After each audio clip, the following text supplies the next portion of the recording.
Masayang araw, mga ka-PL. O eto, kapapasok lang na balita. Kabibigay lamang po sa akin nitong video ng aking kaibigang butike sa Kisame. Matalas talaga ang paningin nitong ating kaibigang butike sa Kisame, mga ka-PL. Na ayon po sa ating kaibigan, nagkaputukan po sa malaking bahay. Pero kaklaruhin ko po, mga ka-PL, maraming klaseng putukan. Hindi ho yung putukan na may halong bastos, mga ka-PL, ha? At hindi rin yung putukan na may halong tensyon o gurguran, kundi putukan ho, mga ka-PL, ng fireworks. Ayan. Klaro? Sa madaling salita, mga ka-PL, paglulustay na naman ito sa kaban ng bayan. Imbes na maraming makikinabang sa napakalaking halagang ginastos para sa mga paputok na ito, hindi nagtitipid. Akala ko ba, Nyor, ang bagong Pilipinas bawal ang waldas. Napakarami na pong waldas na nangyayari sa bagong Pilipinas ni Junior, mga ka-PL. Katulad na lamang nung 20 million na budget pagkain pagkatapos ng kanyang SONA. At eto na naman, mga ka-PL, pangalawang beses ko na po itong nai-content ang ganitong klaseng putukan. Bagamat napakarami na pong putukan na nangyari sa loob ng malaking bahay, hindi naman sa loob, kundi sa loob ng compound ng malaking bahay. O eto ho ang video, mga ka-PL. Ipapanood ko po sa inyo. Eto, simulan na po natin.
Maliwanag, mga kababayan, putukan na naman sa malaking bahay. Meron na naman sigurong panauhing pandangal si Junior na dumating sa malaking bahay, mga ka-PL. Ngayon, kung meron mang mga bisita, espesyal na mga bisita, hindi ba maaaring tanggalin na lang sana ang ganito? Okay na nga kami doon sa mga masasarap na pagkain ninyo Mga hamon, lechon, lobster, at steak na kamamahal ng presyo. Samantalang, napakaraming kababayan natin ang naghihirap. Sa presyo pa lang ng bigas, naghihirap. Tapos, may pautot pa itong taganeda na 21 pesos, sapat na sa isang kainan. Parang tanga lang. Mga ka-PL, hindi ba pwedeng magbawas-bawas naman kayo ng gastusin? Huwag naman hong puro waldas. Nakikita po ng taong bayan ang pagwaldas ninyo. Hindi naman na ho ito kailangan. Kung meron man kayo mga bisita, kung sino man yan, pwede ba tanggalin nyo na ito? Itago nyo na lang itong pambili ninyo ng paputok. At ibigay sa ating mga kababayan, imbis na bumili kayo ng mga kamamahal na mga paputok na hindi ho biro ang presyo ng mga yan, mga ka-PL. Baka galing pa ho sa ibang bansa yan, baka imported yan, mas lalong mahal ho. Doble, triple ang presyo niyan kaysa sa presyong Bulacan laang.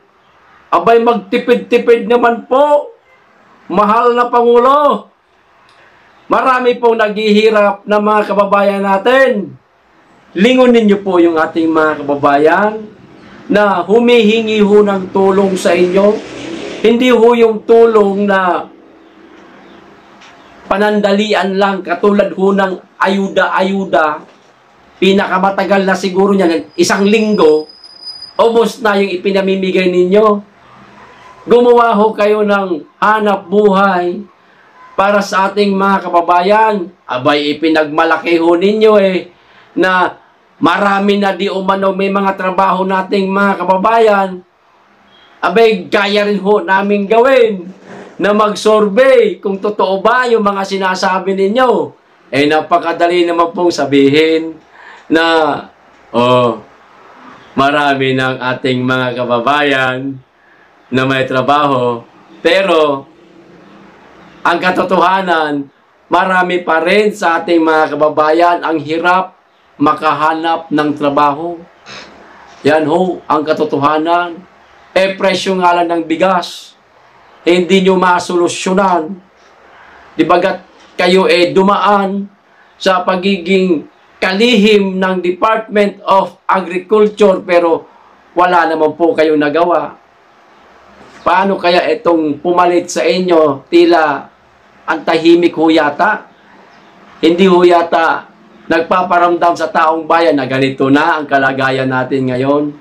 Bakit kayo pa rin po yata ang nagsasalita, Mr. President? Wag na ho yung ganito. Wag na ho ninyo ipapakita. Ngayon, kung gagamit kayo ng paputok at hindi ho ninyo maiwasan, gamit na lang po kayo nung lusis. Yung may ilaw na lang, ganon. Tapos yung piccolo. Okay na siguro yan. At saka itong mga libintador, ganon. Mga 5-star. Wag na yung katulad dito na kamamahal po ng presyo. Nakikita ho sa nakukunan ho kayo ng video. Ayan tuloy. Nakukutsa kayo ng ating mga kababayan.